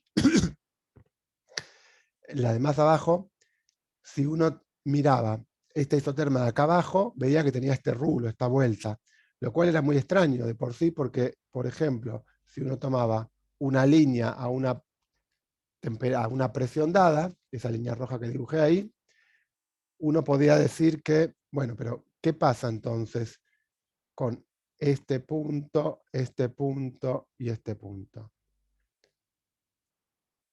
¿Cuál es el punto de equilibrio? Si yo logro poner este gas a esta temperatura y darle la presión de esa línea roja, ¿dónde corno se pone? ¿Con qué volumen por partícula se pone? ¿A qué densidad va a estar? ¿Sí? Bueno, la ecuación de Van der Waals es claramente, me da esto que está acá. Si yo llamo este punto A acá, este punto B acá y este punto C acá, ¿sí? Está claro que en el punto A hay algo que es pésimo. ¿Qué cosa que es lo que es pésimo? ¿Qué es lo que uno puede leer de esta ecuación de estado? En el punto A hay una cosa que nos molesta mucho, por lo que acabamos de ver, que la derivada de la presión respecto al volumen, ¿sí?, es positiva. ¿Sí? Y eso nos molesta mucho, porque eso quiere decir que la compresibilidad se vuelve negativa. ¿Sí? Isotérmica menor que cero. O sea que si fuera posible poner un sistema en este punto, es decir, a esta temperatura, esta presión y este volumen por partícula, ¿sí?, lo que pasaría es que este sistema se partiría, se separaría en fase, sería inestable, como lo acabamos de ver. ¿Sí? Entonces, este punto A es inestable. Ahora, este punto B y C, por lo menos desde el punto de vista de la compresibilidad, no tienen un problema. Los dos tienen derivadas negativas de la presión respecto al volumen, con lo cual si uno usa de vuelta la relación con la compresibilidad, me da una compresibilidad positiva. ¿Sí? El punto B, que es el punto que tiene una densidad más chica, una densidad más grande, porque acá estoy graficando volumen específico, tengo, acuérdense que esto es 1, si lo quiere pensar como una densidad, sería la inversa de la densidad. El volumen específico es más chico, ¿sí? O sea que el punto B uno lo podría asociar más a ¿qué cosa? Algo que tiene una compresibilidad, que fíjense, la derivada es grande, ¿sí?, pero la compresibilidad era la inversa de esta cantidad. Acuérdense, es como variaba el volumen con la presión, no como variaba la presión con el volumen. Entonces, esta curvita acá en el punto B tiene una compresibilidad pequeña, ¿sí?, y tiene una densidad alta, ¿sí? O un volumen específico chico. O sea que uno lo puede asociar este punto de equilibrio B como un líquido, o una cosa más que se parece a un líquido, una cosa que cuesta más comprimirlo, ¿sí? Una compresividad más chica, ¿sí? Y que tiene una densidad un poquito mayor. Y cuanto más se acerca el B a este B, más al límite de empaquetado que tiene este gas es. En cambio, el punto C, fíjense, tiene una derivada de P de B más chiquita, con lo cual la compresividad es mucho más grande, ¿sí? Y la densidad de vuelta es más chica, o el volumen específico es más grande. O sea, por cada partícula tiene más volumen para distribuirse, ¿sí? Acuérdense, este es el volumen disponible por partícula. Cuanto más grande, quiere decir que una misma partícula puede moverse en más lugar. Esto que está acá, el punto C, lo puedo asociar entonces más a un gas, ¿sí? Entonces, lo que vemos entonces es que esta ecuación de Van der Waals, por debajo de esta temperatura crítica, lo que me dice es que, bueno, hay 3 puntos de equilibrio, es lo que me está diciendo, donde el punto de equilibrio A es claramente inestable, o sea, no lo voy a alcanzar si hago las cosas equilibradamente, y el punto B y C corresponden a fases distintas, uno más parecido a lo que sería un líquido y uno más parecido a lo que sería un gas, ¿sí? Por lo tanto, lo que uno podría esperar es que si uno está en esta isoterma, esta temperatura, con una densidad entre el punto B y el punto C, uno se va a encontrar en algún tipo de estado mezcla, ¿sí? En alguna cosa que tenga un poco, podría pensar, digamos a priori, bueno, no, por ahí no es líquido, por ahí no es gas, por ahí hay algún tipo de mezcla, ¿sí? Por ahí hay 2 fases en equilibrio o en coexistencia. ¿Y qué es lo que va a terminar pasando? ¿Sí?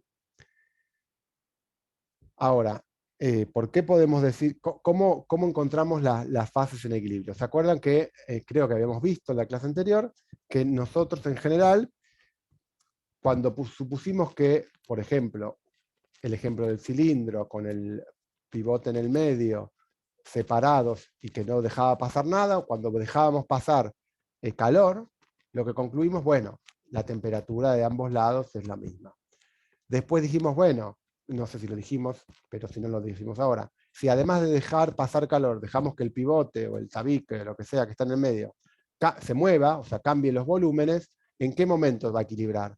Bueno, uno encontraba, ¿sí?, que esa equilibración va a suceder cuando las presiones, obviamente mecánicamente, se pongan en equilibrio. ¿Cuándo va a estar quieto el coso del medio? Cuando de un lado me empuje lo mismo que del otro lado.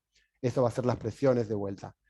Si uno sigue con ese razonamiento y analiza ahora la dependencia con el potencial químico, la conclusión que uno seguía es que si de un lado y del otro se permitían pasar partículas, además, cuando el sistema S estuviera en equilibrio, los potenciales químicos iban a ser iguales también, ¿sí? De vuelta, por la misma conclusión que sacábamos de los extremos. Si sos un extremo, lo único que encontraba, solo con pedir extremo, sin pedir la derivada segunda, uno encontraba que además el potencial químico de los dos lados tenía que ser lo mismo.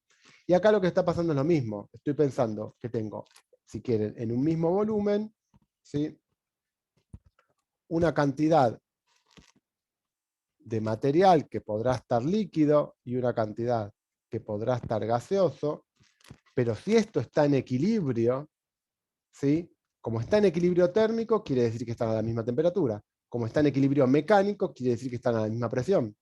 Ahora, y como está en equilibrio químico, quiere decir que tiene el mismo potencial químico. Porque si acá hay una partícula de vapor, bueno, se condensa si necesita. Y si acá hay una partícula del líquido, se evapora si necesita el sistema para equilibrar, ¿sí? Lo que quiere decir que entonces van a tener todas esas variables iguales las dos fases, ¿sí? Es decir, que la mu del líquido tendrá que ser igual a la mu del gas. Como pasa en cualquier equilibrio de dos fases, chicos. Esto no lo habíamos dicho antes, pero era así. ¿De acuerdo? ¿Le sonaba esto del equilibrio de fases? ¿De algún lado?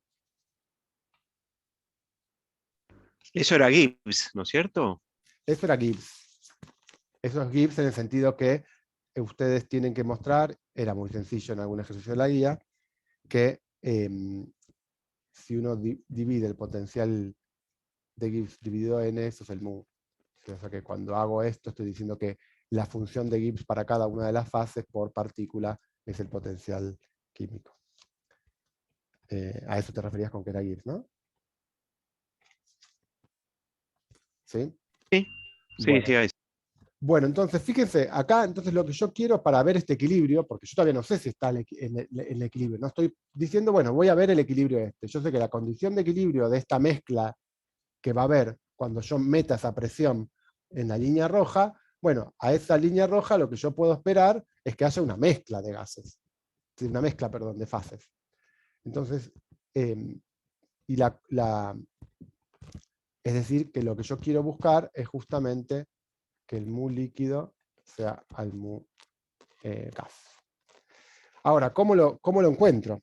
Esa es la pregunta. Entonces, para hacer eso, voy a simplemente trabajar con la curva que tengo. Yo tenía una curva PT, ¿sí? Mi diagrama PT, PB, perdón. Bueno, una cosa así, pongámosle, seamos bondadosos. Estoy viendo esa isoterma, ¿sí?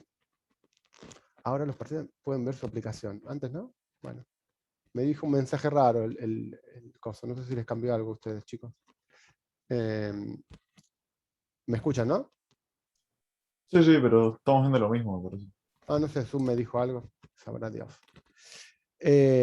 Bueno, entonces estamos en esa curva, con esa isoterma rara, y lo que yo quiero justamente, la idea es que en algún punto de acá, para la línea roja, ¿sí?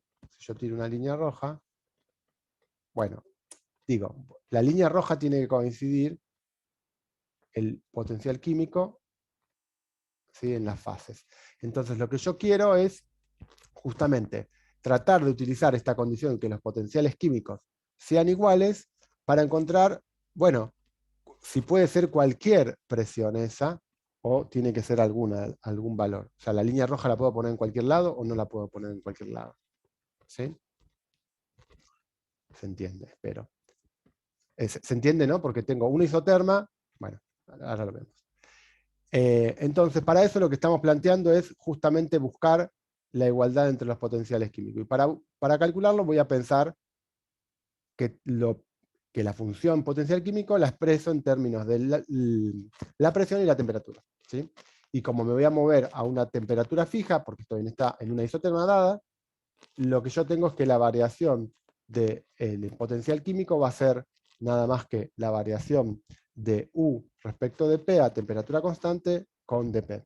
Por lo tanto, si yo calculo esta cantidad, bueno, voy a ser capaz de pedirle esta condición, pidiendo que, bueno, el potencial químico en este punto, que no conozco bien, sea igual al potencial químico en este punto, que no conozco bien.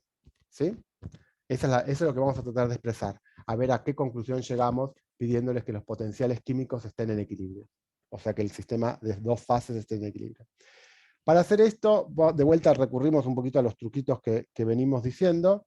El truquito que vamos a recurrir ahora es de recordar que como es la función de Gibbs, o como tenemos la función de Gibbs a mano, por constitución de la función de Gibbs, la función de Gibbs, ¿se acuerdan? Derivada respecto a la presión, no es más que el volumen. ¿Sí? Y como acabamos de decir que la función de Gibbs no es más que el potencial químico por partícula, y acá justo está esta derivada, no es casual que lo hayamos hecho, entonces esto no es más que de mu a dp a t por n, ¿sí? Por lo tanto, si yo pongo esto de acá, lo que estamos diciendo es que el mu a una presión y temperatura lo vamos a poder escribir como el mu de algún lado, ¿sí? Lo vamos a escribir directamente así, para que no saltar pasos. De mu es, entonces, directamente como el B, Tp y T sobre N por dP, si reemplazo acá, ¿sí? Fíjense que me quedo que la variación de potencial químico es el volumen, invertido respecto a la presión y la temperatura, dividido el número de partículas por el delta P.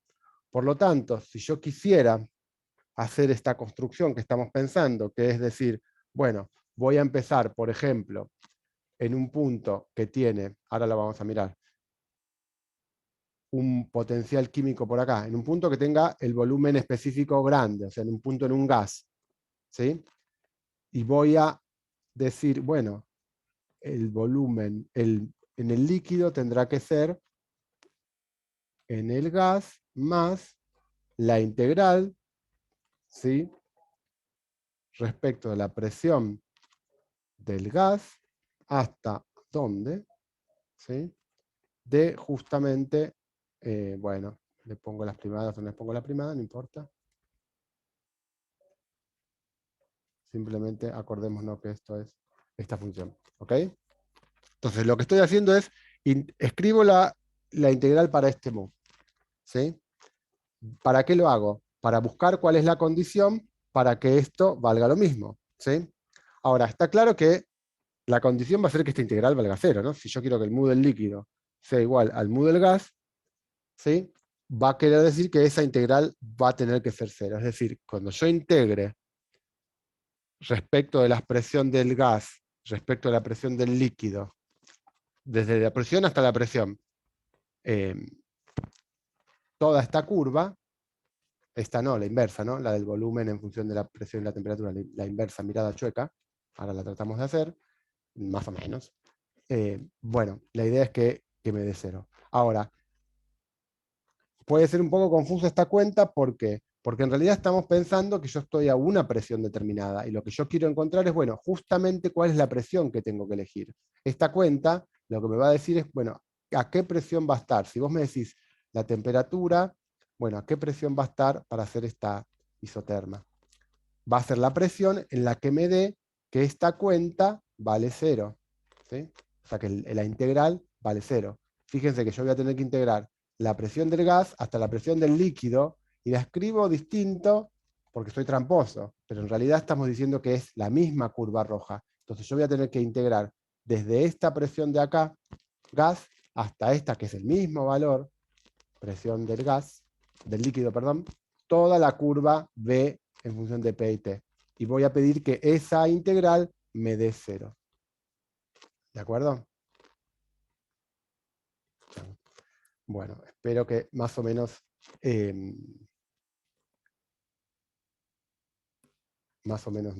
me sigan. Entonces, la idea entonces es encontrar qué condición tiene que cumplir este valor de presión para que esta integral valga 0, porque esta integral valiendo 0 es justamente la condición de equilibrio de fases de potencial químico. Entonces, veamos si lo podemos decir de otra manera. Entonces, ahí me robé un dibujito de algún libro, es tarea para el hogar, adivinar de qué libro lo robé. Donde tengo, bueno, dos cosas, ¿no? Tengo por un lado dos isotermas, una de por arriba y una de por abajo, que es la vela que vamos a hacer. Y la idea, como les acabo de decir, es, este es el diagrama PV, ¿no? Y lo que yo quiero, para que quede claro, para que quede un poco más claro, es, bueno, supongamos que yo acá grafico en función de la presión, ¿sí?, y en función de, y acá voy a poner mu, o si queremos, la Gibbs por partícula, por eso G minúscula.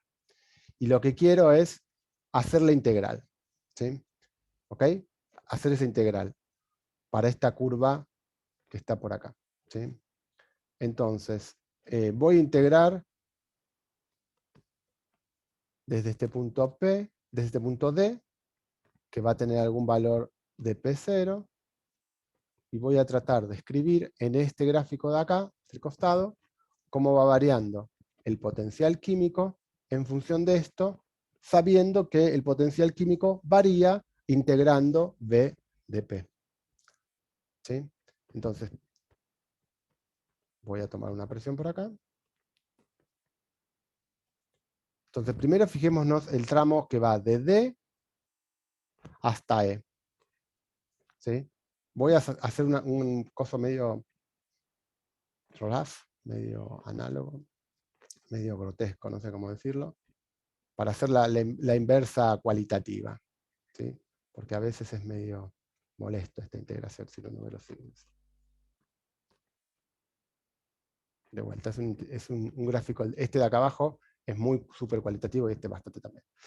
Entonces, acá tengo algún valor de potencial químico que será el potencial químico del gas. ¿Sí?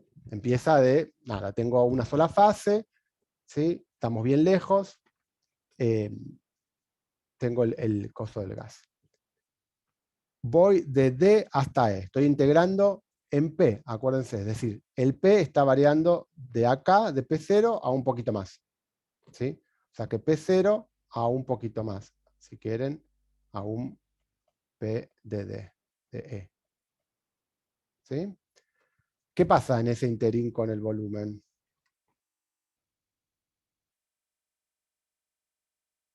De acá hasta acá, de D a Disminuye. disminuye. Entonces yo tendría que hacer cualitativamente una liñita así. Va de acá para acá. ¿Sí? ¿De acuerdo? Cualitativamente, por más que no sea una recta. Quiere decir baja y estamos integrando en ese sentido. O sea que si yo voy de hasta algún punto E, esto crece, porque estoy haciendo la integral de B de P. Lo di vuelta simplemente para que me quede en el eje horizontal la variable de integración y no haga lío, y en el eje vertical el integrando, a menos del n, constante. Pero estamos de acuerdo con que la integral desde P0 hasta PE es integrar una cosa que va así, que es creciente, por lo tanto, la integral. ¿Sí? Es el área, nomás, que va aumentando a medida que llego hasta E. ¿Sí? Bueno, supongo que me están siguiendo. ¿Qué pasa ahora cuando voy de E hasta F? De vuelta, F ahora tiene una presión, ¿sí? Que es un poco menor que la otra. F tiene una presión que es menor que la de E, ¿sí? Y un volumen que también es menor que el de E. ¿Sí? ¿Se entiende? Entonces le haría una curva que va así. ¿De acuerdo? Insisto, no es que sea la forma de la curva, simplemente para que no quede tan raro como hacemos después en la integral de mu. Acuérdense que el mu lo estamos integrando, estamos haciendo la integral de B de P dividido n, esto era el delta mu. ¿Sí? Entonces, cuando voy de E hasta F, ¿qué es lo que le pasa si voy de E hasta F? ¿Aumenta o disminuye el mu?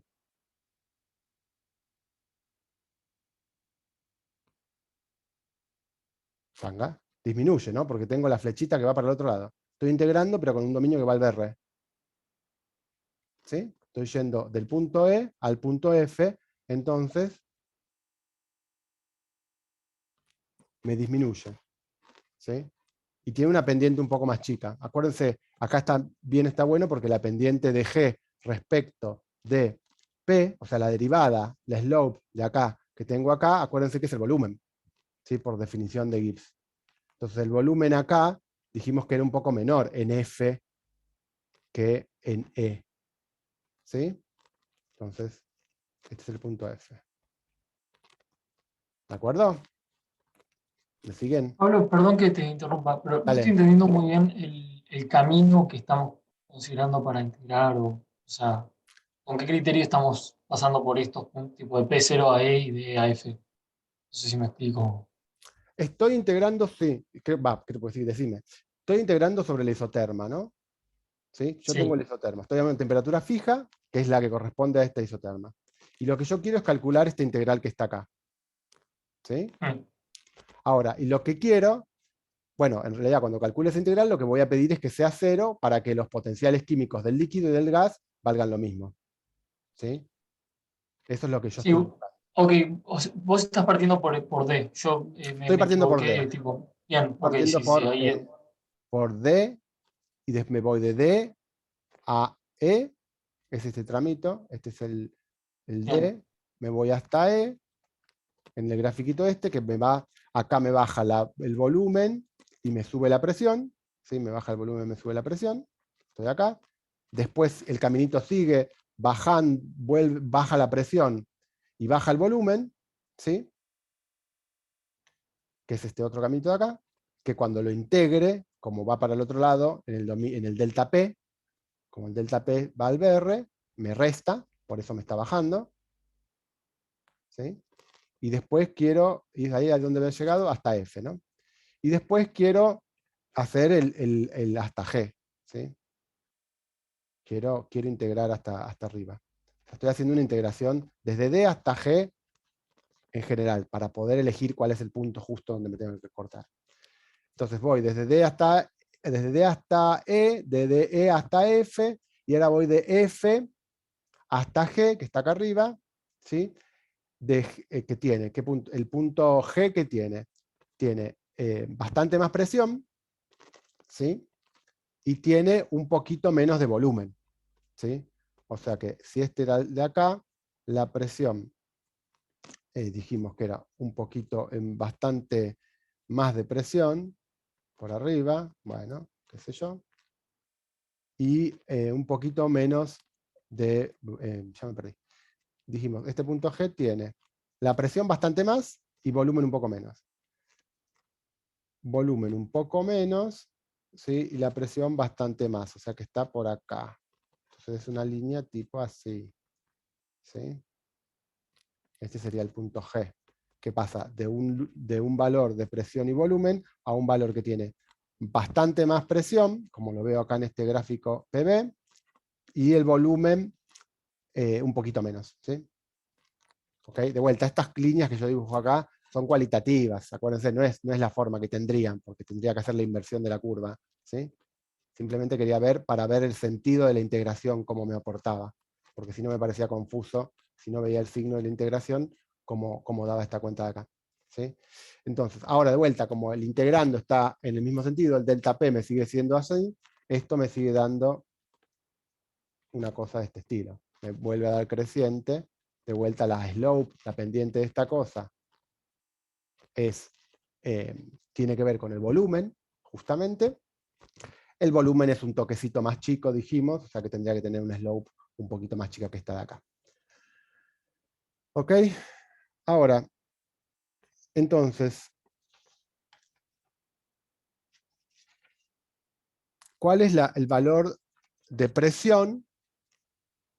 Es decir, ¿cuál es el valor que tengo que tener de presión para esta isoterma que me va a hacer que la integral me dé lo mismo? O sea, que me dé que el mu de uno o del otro sea lo mismo. Acá fíjense que lo que yo estoy graficando finalmente no es otra cosa que este va a ser el mu del gas y este va a ser el mu del líquido finalmente. Bueno, me quedó el mismo azul. El mu del líquido. Perdí la punta. Por lo tanto, en el punto donde los mu valen iguales, es este punto de acá. Es decir, para que esta integral me dé 0, la moraleja me dice que, bueno, de vuelta, si yo tengo mi eje de por acá, para lo que yo estoy buscando es que la integral me dé 0.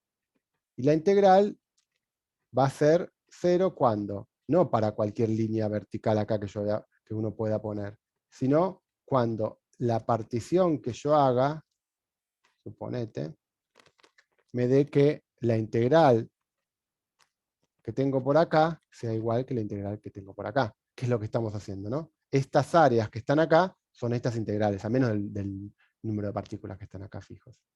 Pero fíjese que si esto es PB o BD, no importa, esas áreas son esas integrales. ¿Sí? Apa, me sigue dibujando liñitas. P y B. Esto que está acá es el área acá cuadriculada. Esto es la integral cuando llego hasta acá y esta es la integral cuando llego hasta acá. Lo que yo quiero es que la suma de estas integrales con el signo como pensamos por acá, ¿sí? Con el signo como pensamos por acá, sea 0 para que los potenciales químicos sean iguales en los dos lados. De esta curva lo veo, porque el potencial químico es igual ¿en qué punto? Para esta presión, que es justamente donde se cruzaron. ¿Sí? Nada, esto es lo que seguramente en F4 habrán conocido como construcción de Maxwell. ¿Sí?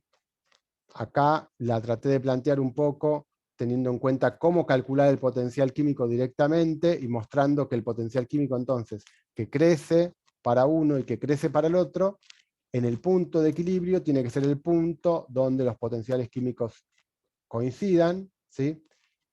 Y que pensado en el gráfico de acá no es más que el punto donde el área de arriba es igual al área de abajo. Es decir, que lo que yo puedo decir es que si yo tengo esta temperatura en donde la isoterma de Van der Waals me daría eso, en realidad lo que yo sé es que entre este punto y este punto, bueno, la isoterma de Van der Waals es bastante mentirosa, no es cierta, lo que yo voy a decir es que hasta esa presión que acabé de encontrar, hasta ahí, se va a hacer plana y después va a bajar. Es decir, esta es la presión que yo encontré para esa temperatura, la tuve que encontrar. De vuelta, insisto, la encontramos pidiéndole o que los potenciales químicos sean lo mismo, ¿sí? Haciendo esta integración y leyéndola acá, o mirando acá lo mismo, que es que las áreas sean iguales. O sea que entre este punto y este punto, ¿sí? Todos los potenciales químicos son iguales, o sea que en toda esta línea que hay acá, lo que yo puedo decir es que el potencial químico va a valer siempre lo mismo, ¿sí? Y va a valer siempre lo mismo, ¿y qué es lo que va a cambiar del sistema?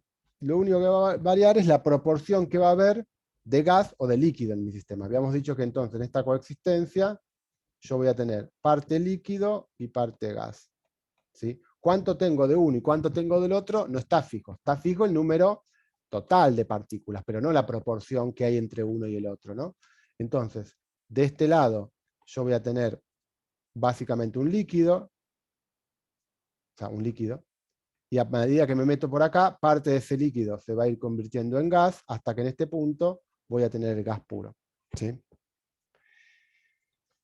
Bueno, son 11:02, ni siquiera llegué a contar lo último, pero nada, se los dejo en el coso la cuenta. Lo único que me faltaba acá es, bueno, me tomo 2 minutitos más, total, si me matan, los chicos de la práctica me matan. Me quedó este duplicado, no importa. Lo último que me faltaba decir, se los digo solo como un comentario. Entonces lo que acabamos de decir, si ahora yo lo grafico en P y T, es que por debajo de una temperatura crítica, sabemos que este sistema prevé la existencia de líquido, una fase líquida y una fase gaseosa, ¿sí? Dependiendo de la presión. Hay valores de presión para cada temperatura, ¿sí? En donde hay una coexistencia de fase, que son estas presiones que puse acá. Si yo hago cada de esas isotermas que dibujamos para distintos valores de T, por debajo de Tc, en cada una puedo hacer una construcción de Maxwell y encontrar cuánto es la presión que me da ese equilibrio de fases. ¿Sí? Ese equilibrio de fases me va a dar que hay una curva acá. Esta curva, bueno, es la curva de coexistencia, nada más. Y este punto de acá es el punto donde más arriba de esa temperatura ya es todo gas, ¿no? Entonces, lo que me dice esta cosa, la información que uno puede sacar, se las dejo de tarea, es que la variación de la presión respecto a la temperatura en esta curva, uno la puede relacionar con lo que se llama el calor latente, ¿sí? L. De esta manera. ¿Sí? Esa es la ecuación de Clausius-Clapeyron o pariente. Pero bueno, no llegamos a hacerlo. Les pido que lo miren un poco. Yo voy ahora, cuando termine la clase, se los tipeo un poquito acá arriba para que les quede. Pero es lo único que me faltaba para hablar de esta transición. Y el calor latente es lo que pasa siempre que tenemos una transición de fase de primer orden, ¿no? Transiciones de fases de orden n tienen que ver con la continuidad de la derivada enésima o no, por ejemplo, de una función termodinámica, ¿sí? Si la derivada primera es discontinua, ya es una transición de fase de primer orden. Bueno, acá la derivada primera es discontinua. Ok, bueno, me parece que por hoy no voy a decir más nada. Lo que sí, les sigo robando 2 minutos por si quieren hacer alguna